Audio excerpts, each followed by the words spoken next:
Welcome to the Culture Cast. I'm Chris Dashew, and I am joined by three people, which I think is probably the Culture Cast limit for people on a podcast. Joined by the man who put the Mike White March, once again, the host of the Projection Booth podcast, Mr. Mike White. How you doing, honey?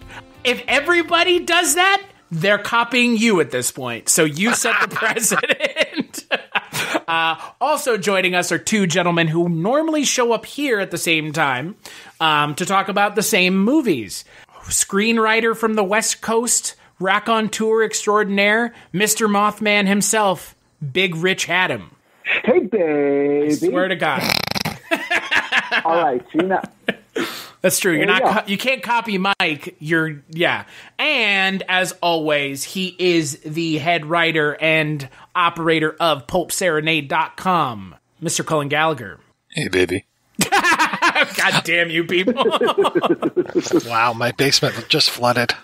We've been talking about movies all these times? Yeah, I thought we were talking about something else in all these past conversations. Yeah, that's fair. So on this episode of the Culture Cast, we are going to be once again venturing back in time to 1931 with Blonde Crazy, another pre-Hays Code film.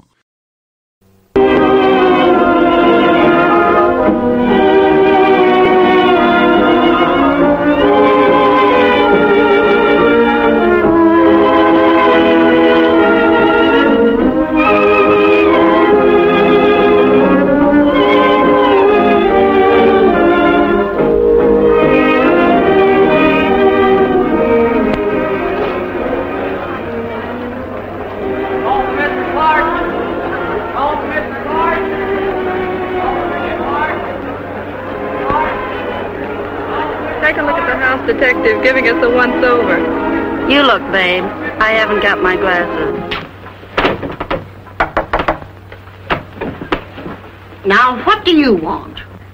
Just a smile. Come on, let's have it. Atta baby. Scamp. Better sit over here, Bert. You're blocking traffic.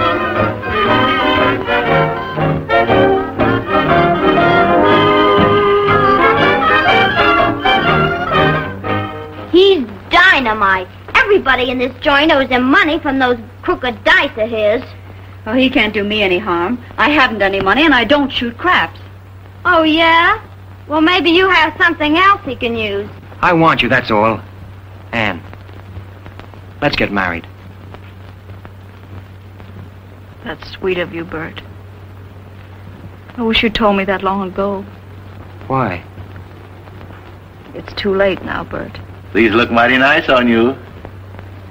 You know, they just match your teeth. Gee, you look swell. Hey, cut that out! Whoa! Now look what you did. Those are expensive. Oh!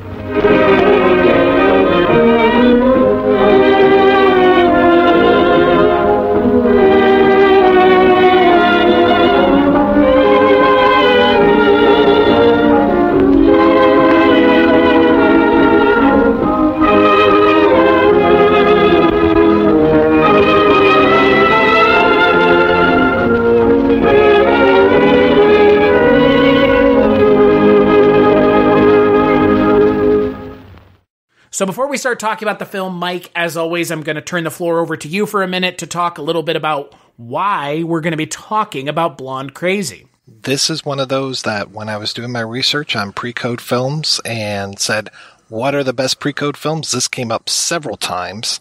And I have to say I was intrigued by the idea of seeing James Cagney in kind of a non-gangster role, and also was delighted to see Ray Milland looking about 12 years old in this film. So I'm curious, Mike, had you ever seen this before? Never saw this one before. Before doing the research, I never had even heard of this film. This isn't one where, you know, like he doesn't smash a grapefruit in somebody's face or scream "Top of the World, Ma." He does talk about some dirty rats in it, which is very interesting. Though, of course, not "you dirty rat" kind of a thing. But yeah, I was thrilled to be able to partake in this one. I feel like I should know already, but could someone tell me when the Hays Code started and exactly what it said? I'd like to point out Richard Hatem, a person who works in the industry, is asking 3 non-industry people what the Hays Code was. Richard Hatem, ladies and gentlemen. I would love to talk about that. I don't know if we want to start right into it, because I think the history of censorship in Hollywood and is really interesting. I have done a little bit of research into like state and regional censorship and sort of the economic impact of that on and how it coincides with distribution at this time in Hollywood. Well, I guess, I know there's, it's a big road to go down. I guess I was just wondering, what year did it start, and was it extremely clear cut? Was it like, okay, the Hays Code says these 3 things, you can't do this, this, and this, or was it sort of a vague, like, don't be obscene, and then it turns into, interpretation land? It's not a clear-cut thing, because it starts really in the 20s is when Hays winds up in Hollywood. July 1st. Yeah. Well, I think we need to, we haven't really, Mike and I talked about it a little bit on the jewel robbery, but we talked more about the rating system and how it kind of has become the Hays Code is now the MPAA in a lot of ways. But we didn't really talk about the Hays Code proper. And to answer your question before we get into this, Richard, July 1st, 1934. That's not, but there are earlier versions of the Hays Code. Sure. But that's considered to be the code era, is that around that time. I was watching and trying. Look, there were aspects of the movie where they were a little cringeworthy, but I started to question, like, am I seeing things or ideas or language or situations that a little later on in the 30s and 40s I feel like I wasn't seeing, and I couldn't quite tell if this movie was getting away with a lot, or like this exact movie could not have been made 10 years later, perhaps, but I wasn't sure because of my general ignorance. Before we get to the discussion, because the audience probably has the same question that Richard does, and I've been a terrible host at addressing what the do's and don'ts. The don'ts and the be carefuls of the Hays Code. So the don'ts, Richard. No pointed profanity, either title or lip. This includes God, Lord, Jesus, Christ, unless they are used reverently in connection with proper religious ceremonies. Hell, damn, God, spelled G-A-W-D, and every other profane and vulgar expression, however it may be spelled. An licitious or suggestive nudity, in fact or in silhouette, and any lecherous or licentious notice, therefore, by other characters in the picture, illegal drug traffic, inference of sex perversion, white slavery, miscegenation, sexual relationships between African Americans and white people, sex hygiene and venereal diseases, scenes of actual childbirth, children's sex organs, this is my favorite, ridicule of the clergy, and willful offense to any nation, race, or creed. Those are the do-nots. And then the be carefuls are use of the flag, international relations, arson, firearms, theft, robbery, all the kind of crime-style things, brutality and possible gruesomeness, technique of committing murder, whatever method, smuggling, third-degree methods, hangings or electrocution, sympathy for criminals, attitude toward public characters and institutions, sedition, so a bunch of people in this country are out, apparent cruelty to children and animals, branding of people or animals, sale of women or a woman selling her virtue, rape or attempted rape, first night scenes, man and a woman in bed together, deliberate seduction of girls, institution of marriage, surgical operations, use of drugs, titles or scenes having to do with law enforcement or law enforcing officers, and excessive or lustful kissing, particularly when one character or the other is a, quote, heavy. So all the fun stuff. Oh, wow. Well, I mean, I'm trying to think of movies that don't have any of that stuff, and I'm having a hard time. It's pathetic, but the movies from the 30s and 40s that I've probably seen more than anything that I have any recall of are Marx Brothers movies and Abbott and Costello movies. And, you know, I mean, Groucho Marx and Harpo Marx were well known for, you know, chasing Thelma Todd and pulling her onto their laps and saying things that could be interpreted as sexual innuendo. So now some of the Marx Brothers movies were like, you know, I mean, I think their span went from like 29 to, you know, into the 40s and maybe the 50s, but their main movies kind of bridged over into the Hayes era. I don't know. I'm just trying to think of how it materially affected. Were there movies with real scenes of childbirth? Oh yeah. Before 34? Yes. Yeah. I think Mom and Dad came out before that, right? I can't remember the names of the films, but I mean, these sorts of like censorship in Hollywood goes back to Edison and the May Irwin kiss, which is like 1898 or 1897. And what I find really interesting is sort of the impact of how would you put it?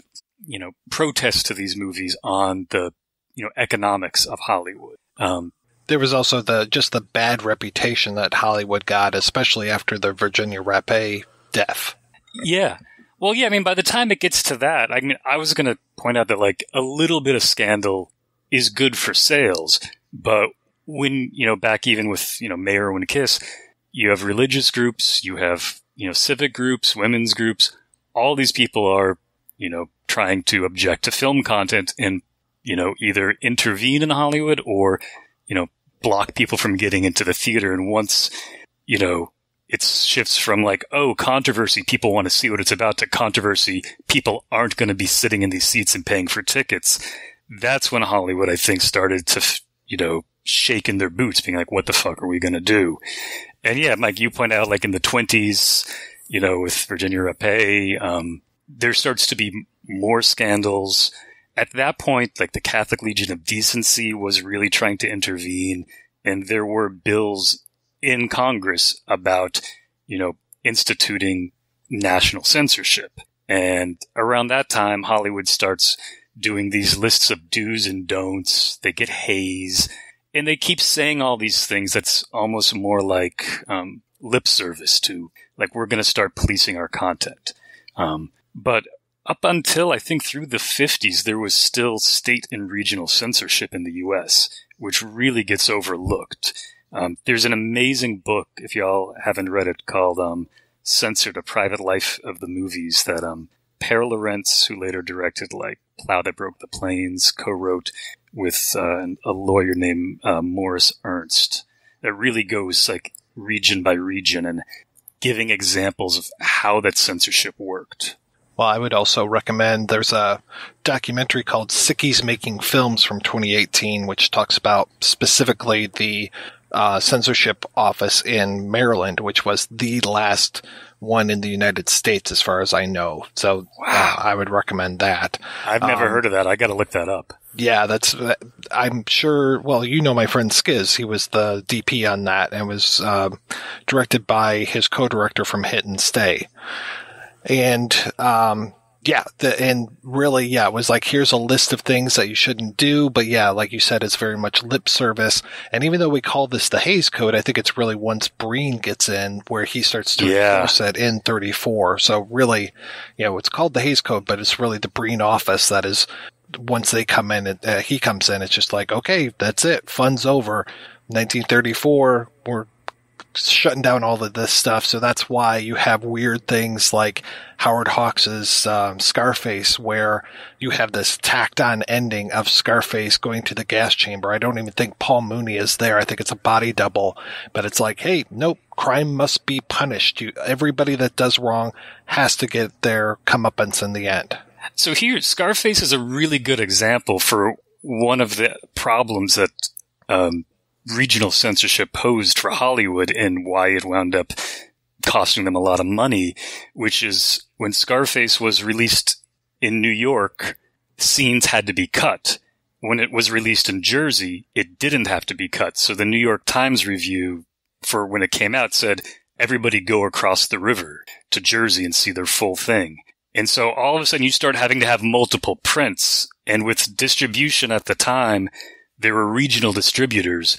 So different states would allow different things to happen. So, something like the Père Laurent's book mentions, like in Kansas, I think there were movies where they objected to pregnancies. So a woman is unmarried without a baby, and then they cut all the scenes about her pregnancy, and then all of a sudden she has a baby. Now, you all know they do tons of testing in Hollywood at this time to make sure movies play well so they can gauge how much money it's going to make. When you start having these regional differences that are taking out pretty, climactic and big things, you can't control the movies anymore, and how you can't gauge how much money they're going to make. And then you started having, there'd be, the regional distributor has to distribute the movie to Florida, Georgia, South Carolina, North Carolina. You have different prints there, different prints for the Northeast, different prints for the West. And so I think that was a real economic interest for Hollywood to be like, all right, we need to control what we're putting in these movies. We don't want outside, interests, because, it's gonna, cut on their paycheck. So I think it wasn't just about freedom of speech. There's a real economic incentive for Hollywood to start policing their own content. Imagine that. Hollywood doing what's best for the bottom line. The other thing, if I remember correctly, about the production code of 34, what differentiated that from the production code of 30 is there was a monetary fine if you broke the code. Though, to my knowledge, nobody actually was ever fined. And it was just like lip service, telling people, we're going to slap our filmmakers on the wrist if they get a little too naughty. Scarface, Hughes was openly telling Hawks to make it as violent as possible. Like he had the money and the clout, and since he was backing the movie, it gave him a lot of control. So there you go. Now you know everything there is to know about pre-code. And when you think about the whole thing too, like Chris and I were talking about a few weeks ago, I mean, correct me if I'm wrong, Cullen, I think Jazz Singer comes out in mid 27, and the Breen Office is 34. So you just have this little window of time where you have talkies that can have this risque dialogue and all this kind of stuff. I mean, obviously they had violent movies before that, but as far as like what we're looking at, sound films, very sophisticated films for 1931, 2, 3, etc. It's just such a short window before they just slam that censorship down. And I think it's like March of 34. It's pretty early in 34 when they, kick it up a notch in terms of policing the content. So, Richard, now that your questions have been answered about the Hays Code, what did you think of Blonde Crazy, and was it your first pre-Hays Code film? Well, I don't think it was my first pre-Hays Code film, but it was the first one that I watched through that lens. And I have to say, it was utter filth. An absolute travesty on the face of cinema. How could they present such lascivious acts? Thank God for Hays. Thank God Hays came along. The church, the moral center of this country, folks. What about you, Cullen? No, I was just going to say I enjoyed the movie thoroughly. I love this movie. I've seen it many, many times before. I adore Cagney. I adore Blondell. I adore Guy Kibbe. I love Nat Pendleton. And I am a huge Roy Del Ruth fan who directed this movie. So this is one of my favorite movies.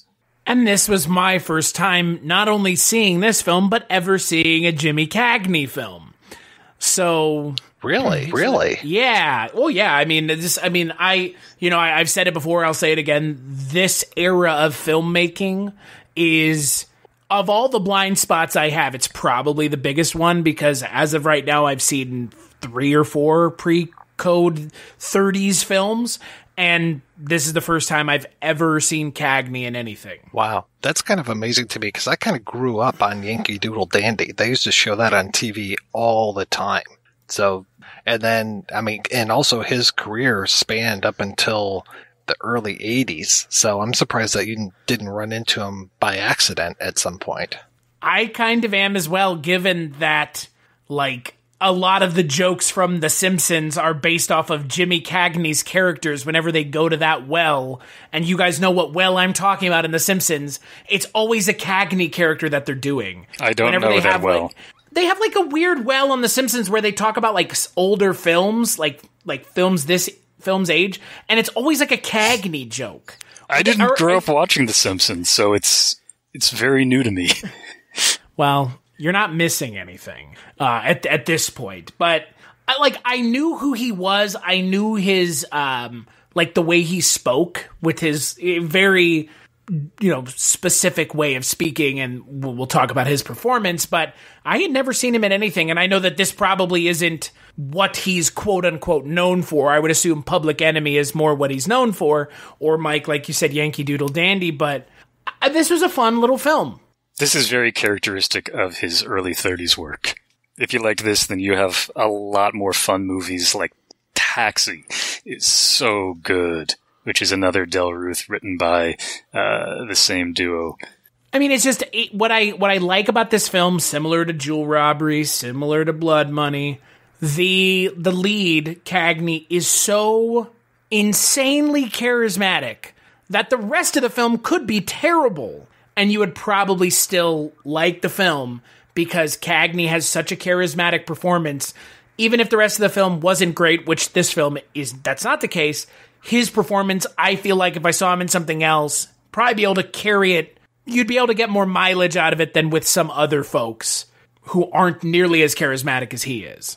His body language, the way he manipulates his voice, gestures large or, small like a wink.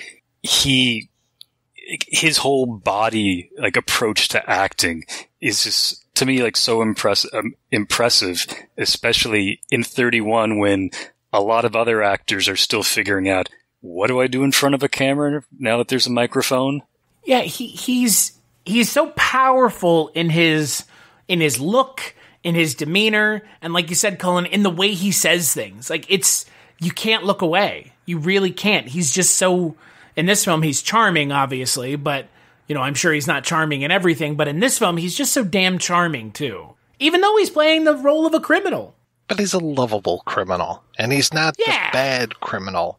And I was so happy to see Lewis Calhern in this as kind of the bad criminal, because I mostly know him, a little bit from Asphalt Jungle, but mostly Ambassador Trentino from Duck Soup. So I'm just like used to seeing him getting super flustered about things. So seeing him as this very his character's name's like Dapper Dan. Yeah. So it's like, oh yeah, I'm super cool as a cucumber, and I'm pulling the wool over, Bert Harris's eyes, James Cagney's eyes. So I was very happy to see him actually get one over on somebody rather than having, somebody cut his tie off for him. That's something that I do love about this era of studio filmmaking, about these, especially Warner Brothers, because they had such a consistent stock, company of character actors. So, Chris, if you enjoy the character aspect of this, you'll have a blast watching movies from this era, because these people just pop up here and there, and even if they're on screen for 30 seconds, they just bring so much life to their characters, so much, Well, it's charisma. like William Powell and I forget the lead in Jewel Robbery. They were together in how many films, Mike? That was their 7th film? Yeah, Kay Francis. Yeah, they just, it feels like you said, Cullen, the studio system at the time was predicated on that, right? Because these actors are in-house signing contracts with the studio, so they can't work for any other studio either, right? They could be loaned out, right? Which would happen. But they could be loaned out. They couldn't go actively work for another studio without being loaned out, though, correct? Correct, yeah. And sometimes some actors that loaning out would be a punishment as well. Yep. Oh, I'm sure. And I'm also assuming that they would intentionally not loan other people out as well. Correct. Oh, yeah. Or it was like big why money to get them. Yeah, it's like Catan. Why the fuck would Warner Brothers rent out Jimmy Cagney to someone unless they're like, we're going to back the truck up to your house with the money? Here's why they would do it, because Cagney would be under contract, and So you could loan Cagney out for 5 times what his contract says. Warner Brothers pockets all of that, and they only have to pay Cagney what Warner Brothers contract is for. Exactly. And I think Cagney was a bit wily when it came to contract negotiations.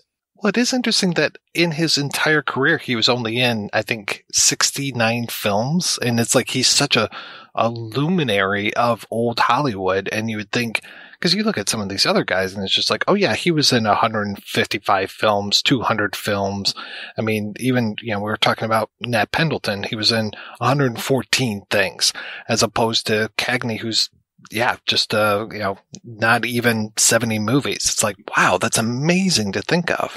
Well, and like you said, Mike, given how he's seen now in the film community, I mean, he's one of the tenants of this time and place, like Clark Gable, like Humphrey Bogart. You think of Jimmy Cagney in that same breath. At least I do. I don't know about y'all, but that, to your point, that's, I mean, isn't that kind of always the case? A lot more of the character actors working a lot more than the main stars? They have to, right? Well, Cagney was a star. He wouldn't have been a character actor like Pendleton.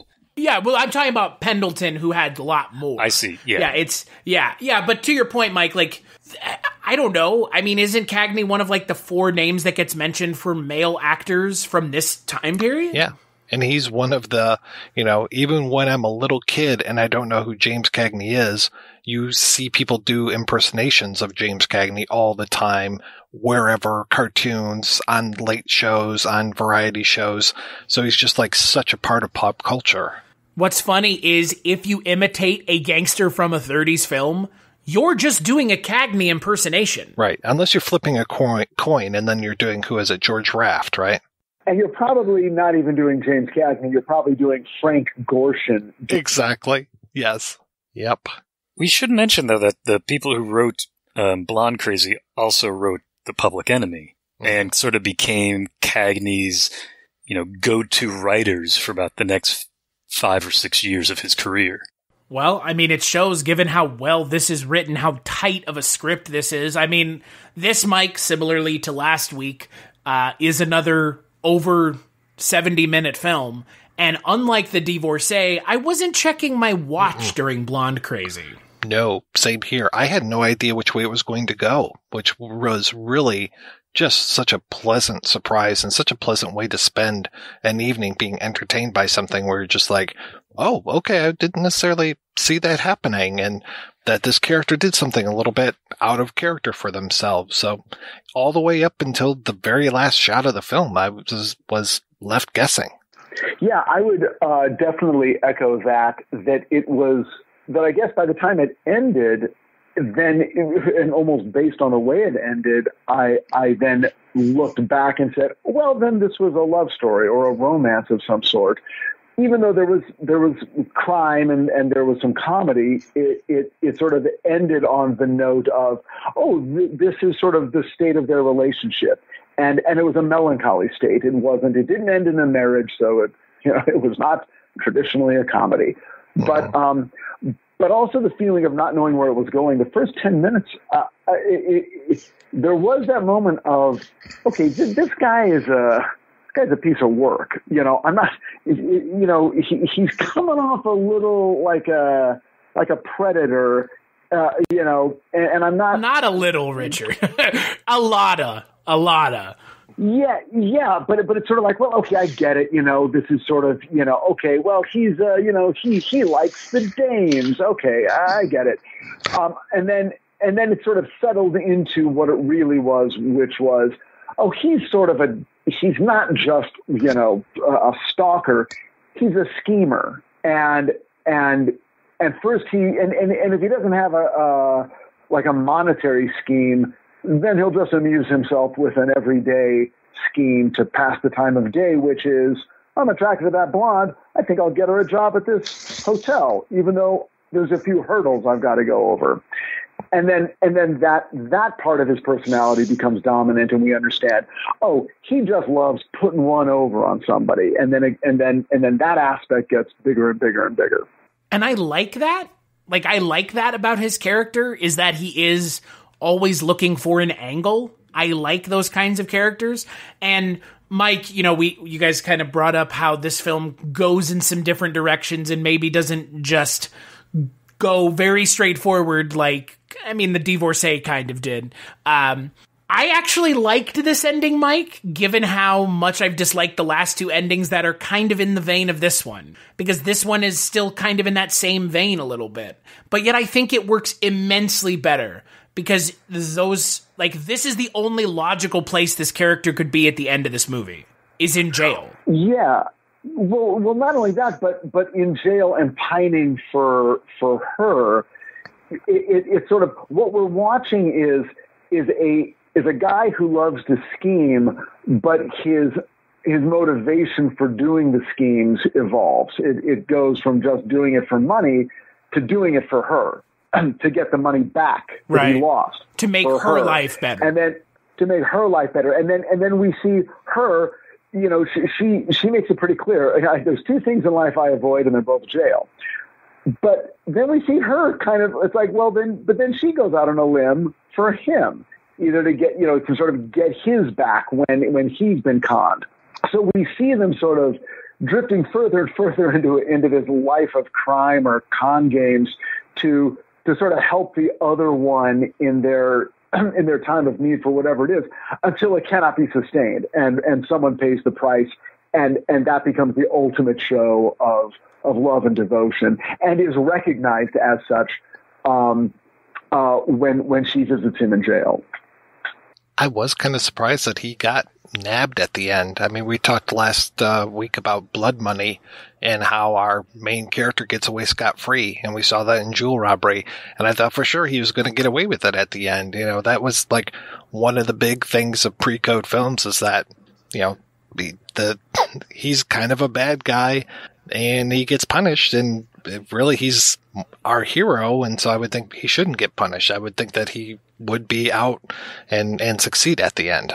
But isn't it great? Unless I'm misunderstanding the plot, which, even one like this, that's certainly within the realm of possibility. But that last moment turns on, oh, well, the character that we thought was the good guy, or was a good guy of a different class, actually turned out to be a far worse guy than the guy we've been looking at as the shady, untrustworthy guy.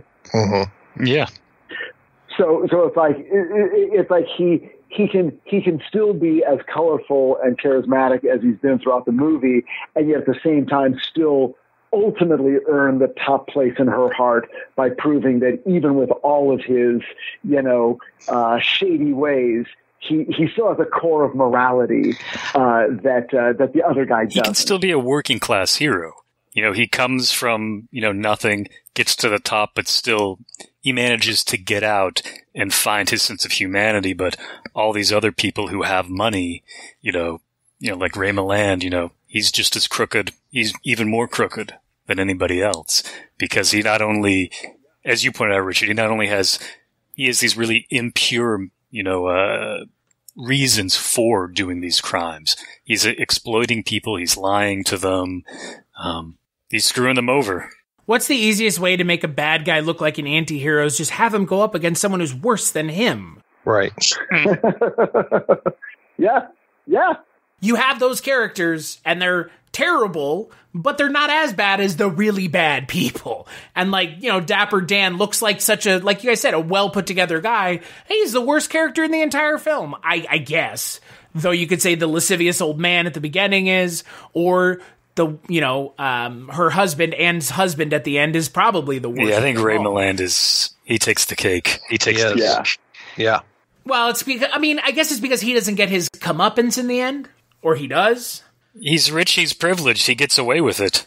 He loses her in the end. That's kind of the insinuation. But yeah, he gets away with it. I don't know. Something about Dapper Dan struck me as the slimiest, because he was just so proud of how much of an asshole he was, because he's boasting about how he got that, dimwit, and it's like, he's not really a dimwit, but okay. Can we talk about the amazing scene where he gets conned, where they're in a traffic jam, and then he keeps having the other car go in front of him, with the numbers, so therefore he knows he thinks he knows what he should be betting in order to screw the other guy. And what I really love about that is, to me, that shows Del Ruth's direction, like the brilliance of him as a director. Because he's a very no frills, no bells and whistles type of guy. But he got his start actually with Zanuck, the head of the studio at the time. In the 20s, they were writers for Warner Brothers doing slapstick stuff. And then Del Ruth became a director in the silent era. And I think a scene like that just shows just the clarity of, where the camera is. It's very visually oriented. It's so cleanly and smoothly done. It's a wonderful sort of like underplayed visual gag. Yeah, I couldn't agree more. That kind of stuff is actually so hard to do. And yet it was clear as a bell, and you absolutely got it. Enough that you didn't have to think about it, and you could just sort of sit back and enjoy watching it play out. That was a great set piece, and then the other set piece of the whole counterfeit money, and when Cagney gets ripped off, I literally did not expect the way that played out. I was very pleasantly surprised. And I love the note that they leave, and then the note sort of becomes a motif throughout the movie. Yes. Oh, that was so good. Yeah, when he finds the note on the car after he just got stung from that whole racetrack thing that you were talking about, just like, hey, that was already in the scrapbook. Ha ha ha. I was like, oh, that's nice. I like it. There's a lot. I don't know how you feel about this, Mike, but this film seems to me a lot smarter than the last three on top of everything else. Like, just from a screenwriting perspective. This is a lot less straightforward. And I like you guys have been talking about, like, I really appreciate that because everything else really has been so straightforward. I mean, the endings of The Divorcee and Blood Money notwithstanding, they were still a very straightforward narrative told very conventionally. And this one does not have that. And again, I like that a lot, on top of the fact that this film has a hilarious bathtub scene that I'm sure made a whole lot of people really upset, which, Or very happy. Yeah.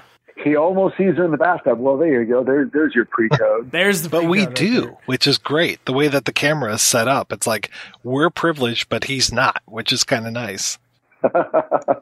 But Joan Blondell on this is fantastic. Oh my goodness, She's great. I adore her. She really plays the perfect foil to Cagney's Harris. And like their relationship and their chemistry is as good for me as William Powell and Kay Francis's in Jewel Robbery was, because it's so believable. It doesn't feel like they're really trying. They're just doing it effortlessly. You are so right by calling her style effortless, and it's more impressive every time I see her again in a movie, especially rewatching them. She embodies these characters so fully, you never for a moment doubt a word coming out of her mouth. But she also has, the ability to sort of go from being like hard-boiled to being kind of soft to like being very tender, sincere. She can fight. There's a lot of range in this character, and also just such range in terms of her voice. Also like Cagney, a very bodily actor. Yeah, I think this was my first time seeing her in anything, and it's one of those where I'm like, okay, yeah, sign me up to the Joan Blondell Club. I want to see a lot more of her. You will have so much fun. I know she was in Grease, but I barely remember Grease, and so I apologize for that. I don't think anyone should have to apologize for Grease, though. Except for the people who made Grease. A misogynist fantasy. Come on. That's such a great movie. Oh, come on. No. Sure, but at the end of the movie, she has to... fucking come on. I had this opinion when we did a podcast about it like 6 years ago. This is not a new thing. That's it. This is not woke. Canceled. This is not... I'm not saying cancel it. Cancel it. Just like Dr. My Seuss. issue... Just cancel it all. It can't all be canceled. So Joan Blondell, I just counted, from her start in 1930... through the end of 1932, she made 24 movies. Holy shit! Thank you for getting us back on topic, Cullen. By the way, you're welcome. I'm not gonna let Joan Blondell just drift off into something else. She gets to be the focus. I didn't realize she was in Nightmare Alley too. So I have seen her in a couple things because I'm looking at her filmography and seeing that, and seeing Stay Away Joe, which is probably one of the best Elvis films about the impotent bull. But I'll have to check her out some more. Can I throw out a recommendation? If you liked this movie, check out Kansas City Princess. She and Glenda Farrell did a bunch of movies together where they're just like sort of best friends getting in these sort of zany screwball situations. And in that one, the two of them they work in beauty salons, and Joan Blondell's boyfriend is a gangster, and he goes away, and Glenda Farrell convinces her to go on a blind date. And let's just say it doesn't go quite well, and pretty soon, oh my goodness, they're just like cross country getting on ships, gangsters chasing after them, and like, you know, it is so funny. It's got a wonderful cast. Like Hugh Herbert's in it, who's a lot of fun. Hobart Kavanaugh. A lot of really great people. I'm really disappointed. So later this year, we're going to be doing some films possibly featuring one of the people that you talked about just now, Mike, with Stay Away Joe. And I'm really disappointed that we're not talking about that movie because the person who programmed the month stayed away from that film on purpose. Not a big fan of Burgess Meredith and Redface. According to that person, no. That person being Father Malone. The song Dominic the Impotent Bull is probably one of the best things that Elvis ever sang. But now I want to see that movie because A, it has Joan Blondell in it, and B, the picture that is on her page that she's sharing with Elvis is her as an older woman clocking him over the head with a gun. So, you know, it aims to please, I'm sure, and it's also an Elvis film. So I greatly enjoy all of the Elvis movies. Mm-hmm. So I went through a phase a few years back and tracked them down, and I'm looking forward to, you know, rewatching most of them again. Yeah, we had a really great, and they actually had this at Blockbuster, just an Elvis section. So like, didn't matter whether it was drama, comedy, wherever, it was just him, just his movies, and we had a great selection of it at the one that I worked at. And luckily, my boss was not opposed to throwing on an Elvis movie during the middle of the day and just, you know, watching some clam bake, Clam bake is so good. I rewatched that a little while ago. What about Change of Habit? Change of Habit's a good one. That's a very interesting movie. Great. Yes, it is. It's definitely, I mean, look, I'm not going to complain about that being the time I got to speak to Ed Asner for this podcast. And that's how I got Mike to be able to speak to Ed Asner as well. So that's awesome because Ed Asner is like a cool old guy in the way that you expect him. Yeah, exactly. But yes, that is a Elvis movie unlike almost all the other ones that he's made. I think Timothy Carey was in that one as well, which was one of the reasons why I tracked it down originally. Yes, he is. Yeah, for sure. He's like uncredited, I think. Yeah. Ajax store manager or something like that. Yeah, it's exactly what it is. But whoa, holy shit. I swear I'm not looking at IMDb right now. But I mean, I like you guys said, this is getting way ahead, but you know, Elvis is anytime that Elvis was in anything with anyone else, he seemed to elevate everybody around him. So I am looking forward to watching a movie that I'm not going to get to watch this year, but I will watch it because it has a song about an impotent bull in it. Jesus Christ. So I found something really interesting today about the screenwriters, the team of John Bright and Kubek Glasman. They were reporters, and I think one of them was an assistant to Ben Hecht, future screenwriter of tons of movies, like Notorious. But so they were in Chicago and they were journalists. Apparently they wound up being at the event where Al Capone, kills, other people. And that's when they went out to Hollywood with what was a novel that was would never be. Well, they wrote the novel that wound up becoming The Public Enemy. I think it was only released as a novel, as a photoplay edition. It was only a abridged version. And John Bright was one of the founders of the Screenwriters Guild. He was a very politically active filmmaker, and I guess Zanuck at one point questioned him in the 30s and said, "Are you trying to work in socialist content into your movies?" And he said, "Yes, I am," and was later blacklisted. But yeah, he seems like a really interesting guy. His partner died very young in 38 at age 40, but Bright kept working through the 40s and 50s, early 50s. I think he had, I don't know how much stuff he was doing under different names because of the blacklist. But he did I Walk Alone with Lancaster. She Done Him Wrong, the Mae West movie. If I Had a Million, he worked on that great sort of anthology film in the 30s with W.C. Fields. Well, and you mentioned he was the head of the Screenwriters Guild. Wasn't Cagney the president of the Screen Actors Guild for a while? I think you're right. Right? I mean, as was Ed Asner. Yeah, that's right. And Ed Asner was, didn't Ed Asner, he was pushing for a lot of change and reform in the Screen Actors Guild, right?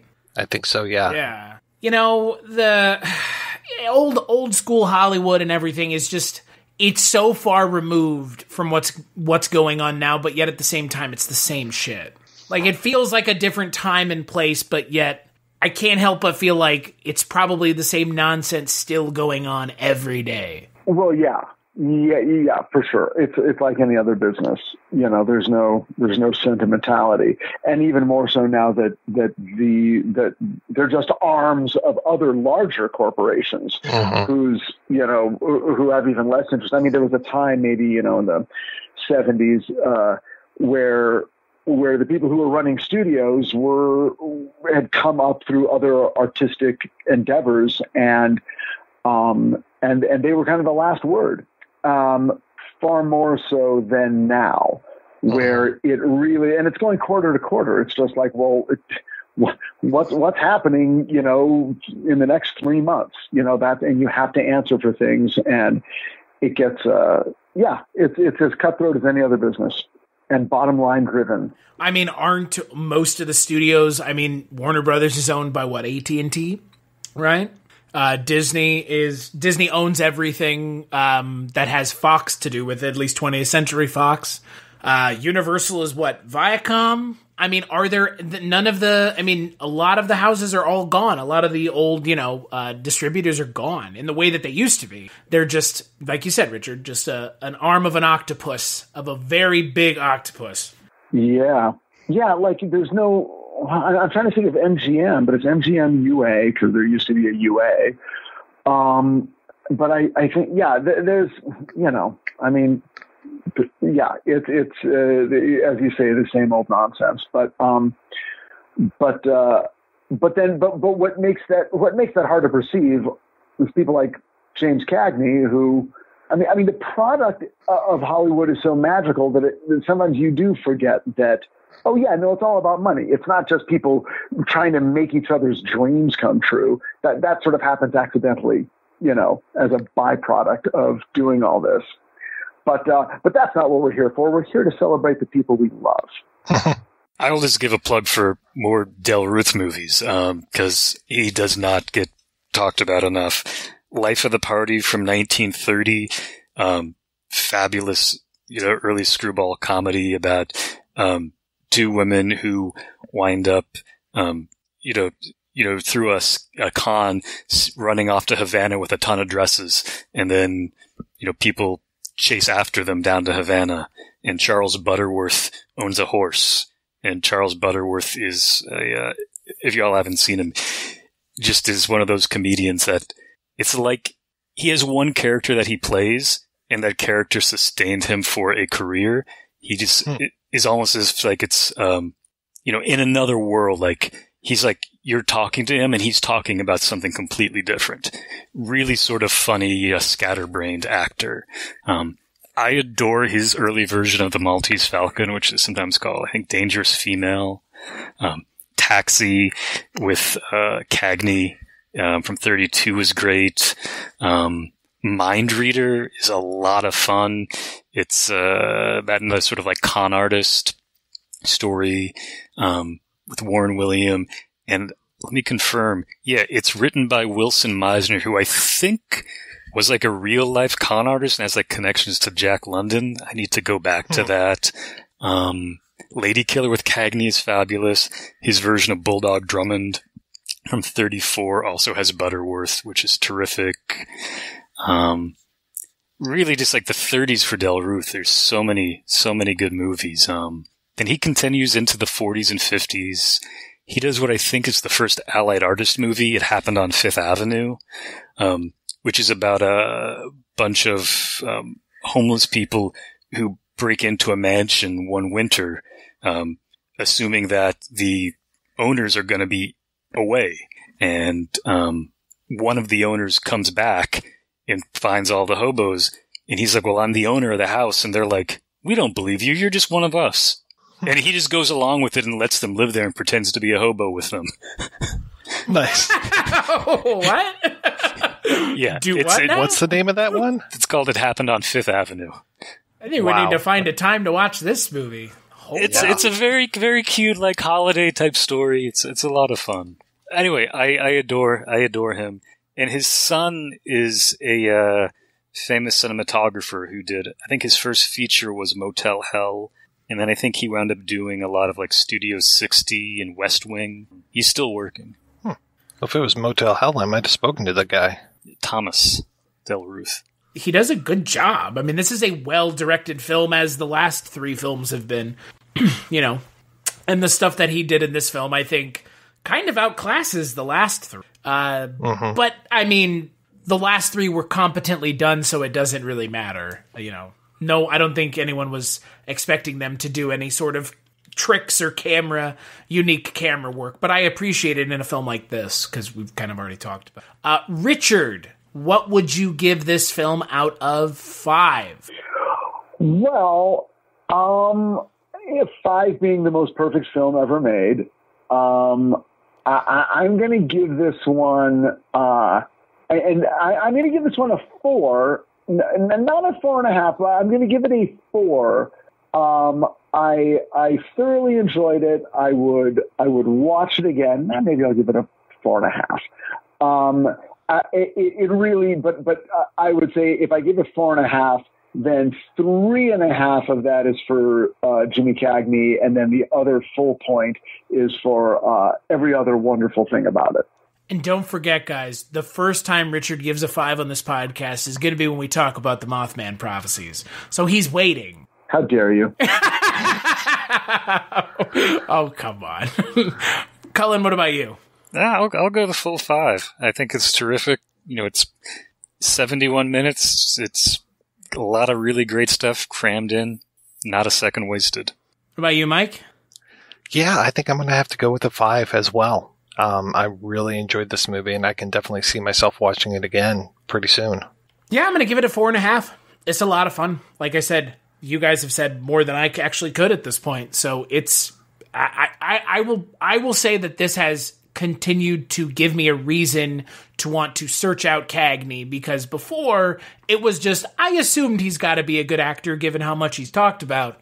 But now, having seen this, now I want to go and search out his kind of filmography and watch Public Enemy. I mean, things he's known for that have, you know, that were on a ride at Disney World for 20 fucking years. I mean, the Great Movie Ride had Jimmy Cagney in it. If you're in a ride at Disney World, you've kind of transcended the medium in a way. Well, check out, if you want to go a little later in time, check out 1, 2, 3, the Billy Wilder movie. That's wonderful. Good recommendation. Yeah, I'm going to just start watching all of his stuff because, again, he's just such a damn charismatic actor. You can't help but want to watch his films. Why don't you just make this the Cagney cast? Yeah, there you go. It's only 69 films. Come on. Oh, yeah. I mean, yeah. Then I would have a definite end date, and I could get out of this business and go live in the woods somewhere and chop wood and sell it out of my pickup truck for a living. I mean, depending where you are, you can make a good living selling wood. Yeah. Yeah, I believe it. So on that bizarre note about selling wood, let's take a break and we'll play a preview for the aptly named film for the next Culture Cast.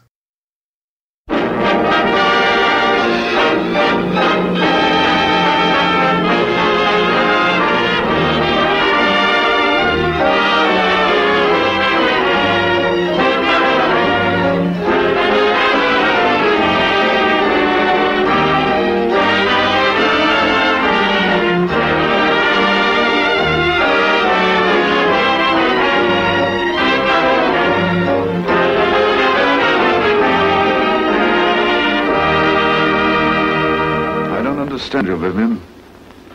I've done everything in my power to make you happy. I try to give you everything you ask for. Let you do as you please. No, it isn't you. I don't know what it is. I just seem fed up with everything. No, but seriously, dear. There must be some solution. Can't we get together? Now look here, Mr. Kirkwood. I'm butting into something that's none of my business. I don't know what happened between you and Vivian, and I don't care. But I do care about your little boy. Where are they? At the Warwick. She's registered under the name of Mrs. Kilroy. Just one more, darling, and then you'll have to dress. That's right. Mommy, I'm hungry. Is Mama's little honey bunch hungry? Here, have some of those. I don't like those anymore. Can I have bread and milk? Well, I'll call your bluff, Mr. Kirkwood. If you make one move against my wife or me, I warn you, I'll break every bone in your body and then throw you in jail. Now get out. And it was such a terribly important matter that I told Junior we ought to stop on our way and ask Daddy about it. I'm sure that was right, Miss Westcott. You've got to find him, I tell you. You've got to find him. That's right. In the next Culturecast, we're going to be talking about 3 on a Match. And we are going to be joined by none other than my good friend, by Father Malone. You know, the guy from Dreams for Sale and Chronicles from the Crypt and Dark Destinations. His own podcast where he goes to fictional places. You should totally check it out if you haven't. 3 on a Match, story by the same team who wrote Blonde Crazy. Nice. Yeah, there you go, right? I mean, it's, I'm looking forward to it. I've been looking forward to this entire month. I mean, I said it in the first episode, Mike.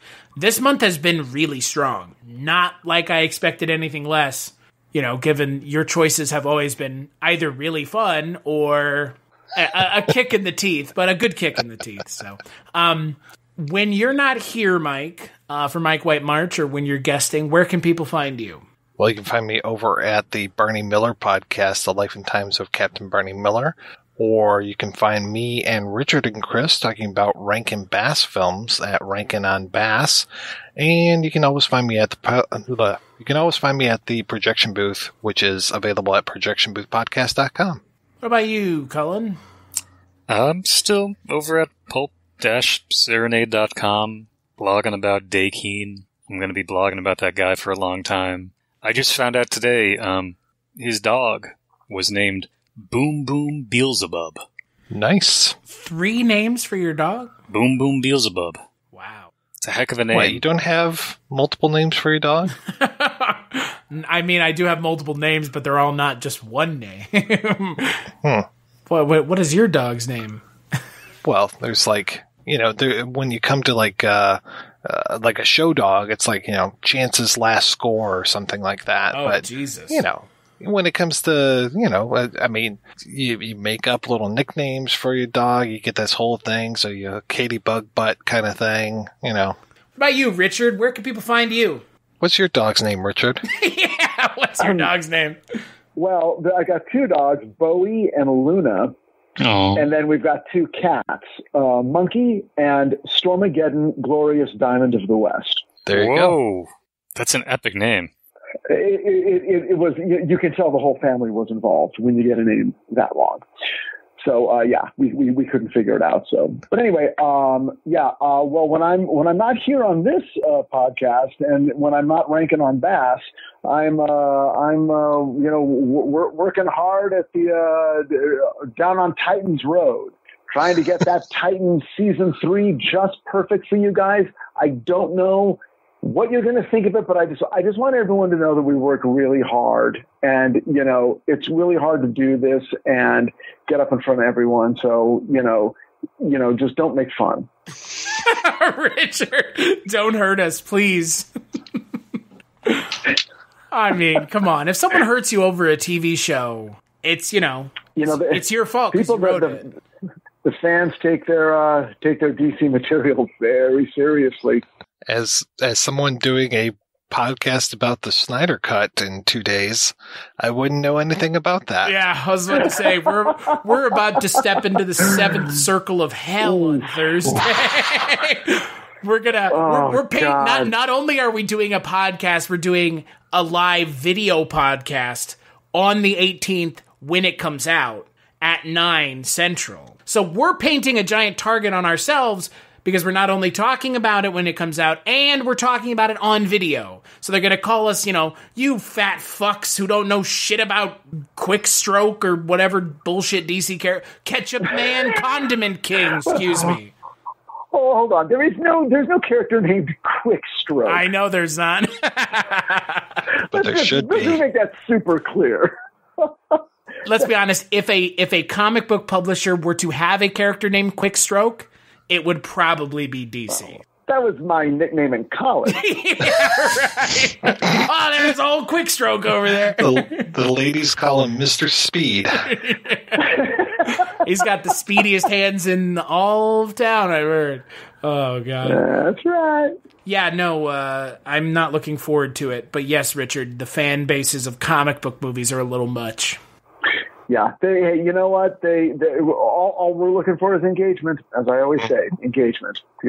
Whatever you're coming for, love or hate, just watch. And you know what they say? They like what they like. Maybe a little too much. Well, there you go.